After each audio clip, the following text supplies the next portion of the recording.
anak-anak, apa kabarnya? Mudah-mudahan semuanya dalam keadaan sehat walafiat. Nah, berjumpa kembali dengan Bu Jelita dalam pelajaran sejarah Indonesia. Hari ini kita akan membahas satu topik yang sangat menarik dan sangat aktual ya, dan ada di sekitar lingkungan kita sehari-hari. Nah, kira-kira ada yang tahu kita akan membahas tentang apa? Ada yang tahu gambar ini, dan ini? Nah, dari gambar yang sudah Ibu berikan, kira-kira ada yang tahu kita akan membahas tentang apa?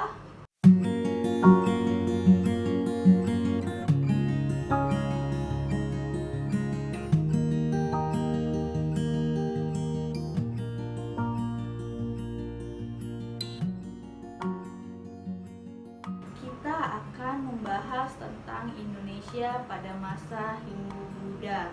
Nah, pada pertemuan kali ini kita akan membahas tentang sejarah dari agama Hindu dan agama Buddha, kemudian teori tentang masuknya agama Hindu dan Buddha ke Indonesia.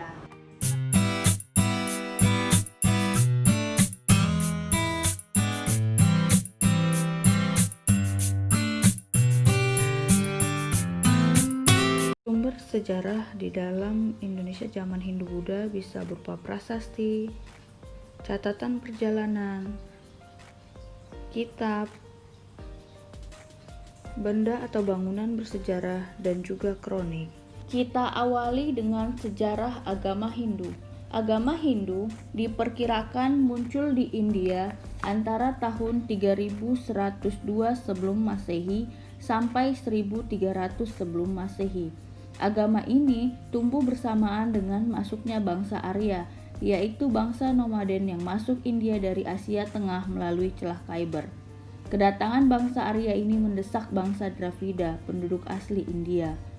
Pada perkembangan selanjutnya, terjadi pencampuran antara kebudayaan bangsa Arya dan kebudayaan bangsa Dravida yang menghasilkan kebudayaan Hindu.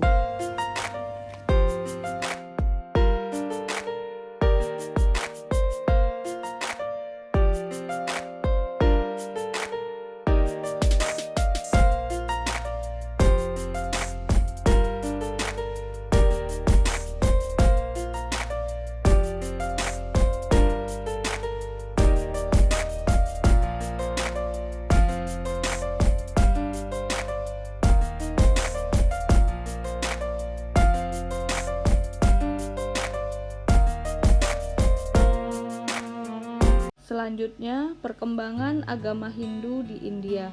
Pada hakikatnya dibagi menjadi 4 fase, yaitu zaman Weda, zaman Brahmana, zaman Upanishad, dan zaman Buddha. Zaman Weda adalah zaman di mana lahirnya agama Hindu. Zaman Brahmana, zaman dimulai disusunnya tata cara upacara keagamaan yang teratur dalam kitab Brahmana. Zaman Upanishad, zaman pengembangan dan penyusunan falsafah agama, dan zaman Buddha adalah zaman lahirnya agama Buddha. Selanjutnya, kita akan membahas sistem kasta yang ada di dalam agama Hindu. Sistem kasta di dalam agama Hindu diciptakan oleh bangsa Arya demi menjaga kemurnian rasnya. Kemudian, kasta ini dibagi menjadi 4. Golongan pertama yang paling tinggi derajatnya adalah golongan Brahmana. Mereka adalah para pendeta dan ahli agama. Kemudian, golongan kedua adalah Ksatria. Mereka adalah para bangsawan dan para prajurit. Selanjutnya, golongan Waisya. Mereka adalah para pedagang dan pegawai. Dan golongan yang terakhir adalah golongan Sudra atau rakyat biasa.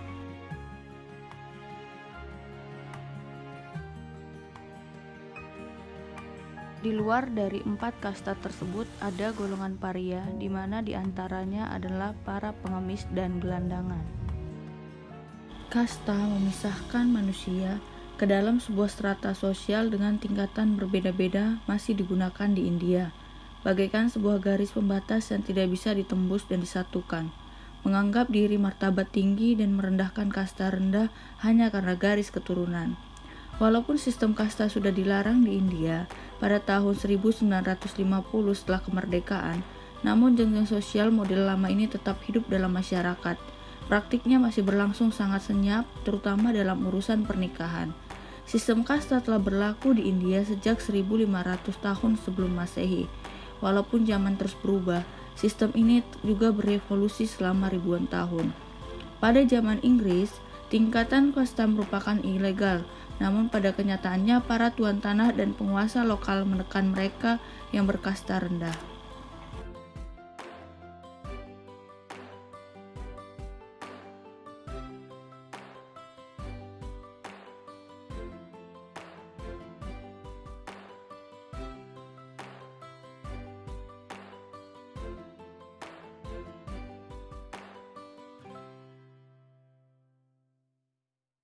Selanjutnya, kita akan membahas tentang sistem kepercayaan di dalam agama Hindu. Dewa tertinggi yang mereka anggap sebagai penguasa alam semesta disebut dengan Trimurti, terdiri dari Dewa Brahma, Dewa Wisnu, dan Dewa Siwa.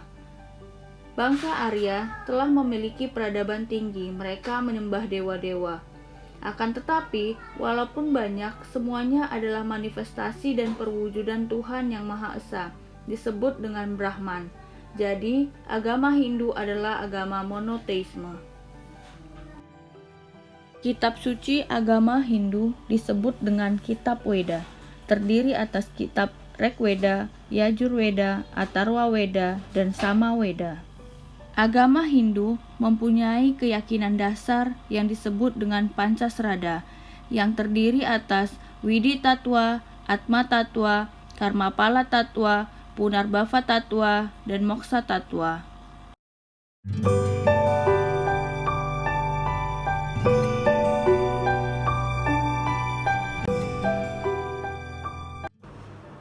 Kalau tadi kita sudah membahas tentang sejarah agama Hindu, sekarang kita akan membahas tentang sejarah agama Buddha. Nah, tahu tokoh ini? Ya, dia adalah Siddhartha Gautama. Agama Buddha adalah perkembangan lebih lanjut dari agama Hindu. Buddha sebenarnya adalah sebutan bagi seseorang yang telah memperoleh pencerahan. Hal tersebut sesuai dengan asal kata Buddha yang berasal dari bahasa India yang berarti sejati. Agama Buddha lahir di India sekitar abad ke-5 sebelum Masehi. Tokohnya adalah Pangeran Siddhartha Gautama, putra dari Raja Suddhodana dari Kerajaan Asoka di Kapilawastu. Pangeran Siddhartha melakukan semedi di bawah pohon Bodhi di Bodh Gaya. Setelah berhasil menemukan pencerahan, Siddhartha yang berhasil menjadi sang Buddha pada usia 35 tahun mulai melakukan penyebaran agamanya pertama kali di Sarnath. Buddha menemukan bahwa hidup ini adalah penderitaan atau ketidakpuasan. Penderitaan itu disebabkan oleh nafsu keinginan atau keserakahan, ketidaksukaan atau kebencian, dan kebodohan. Ada keadaan damai yang disebut dengan nirwana atau pencerahan. Kitab suci agama Buddha disebut dengan Tripitaka.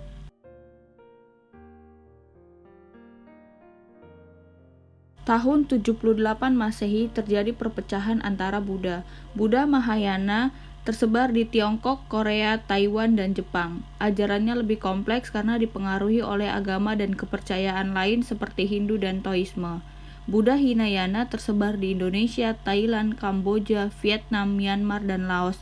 Ajarannya lebih mendekati ajaran Buddha yang sesungguhnya.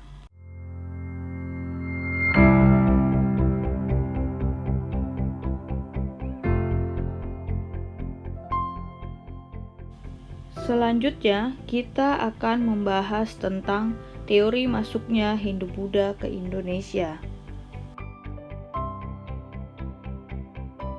Terdapat 5 teori. Yang pertama, teori Brahmana.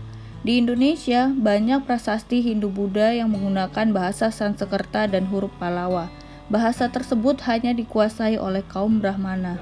Kemudian, raja-raja yang ada di Indonesia sengaja mendatangkan kaum Brahmana dari India untuk mengadakan upacara penobatan dan mensahkan kedudukan mereka di Indonesia sebagai raja. Kekurangan dari teori ini adalah dalam tradisi Hindu-Buddha, kaum Brahmana pantang menyeberang lautan. Teori yang kedua adalah teori kesatria, dikemukakan oleh C.C. Burke. di mana pada masa lampau di negara India sering terjadi perang antar golongan. Para prajurit yang kalah atau jenuh dalam menghadapi perang lantas meninggalkan India dan sampai di Nusantara.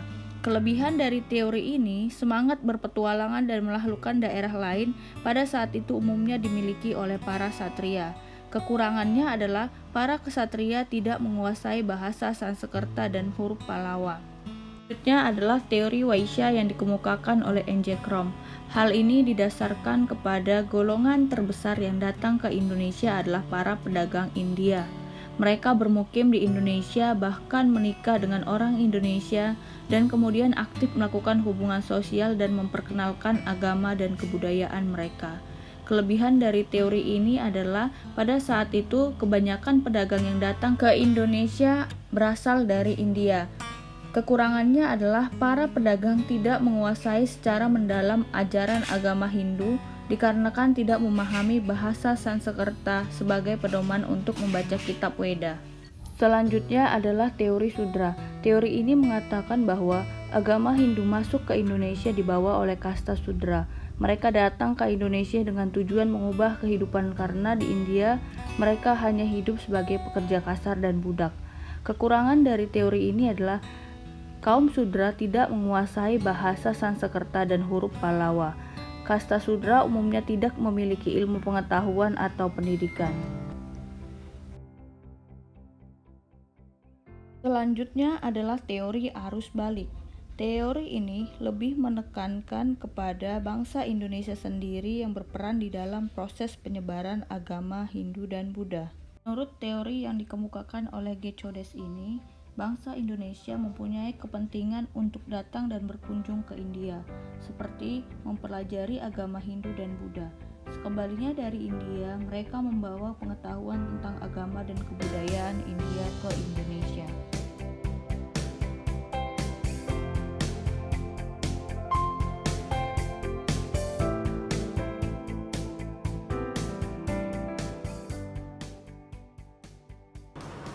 Demikianlah materi kita pada pertemuan kali ini. Selanjutnya kita akan melakukan evaluasi dengan mengisi LKPD masing-masing. Sampai bertemu kembali di pertemuan selanjutnya. Assalamualaikum warahmatullahi wabarakatuh.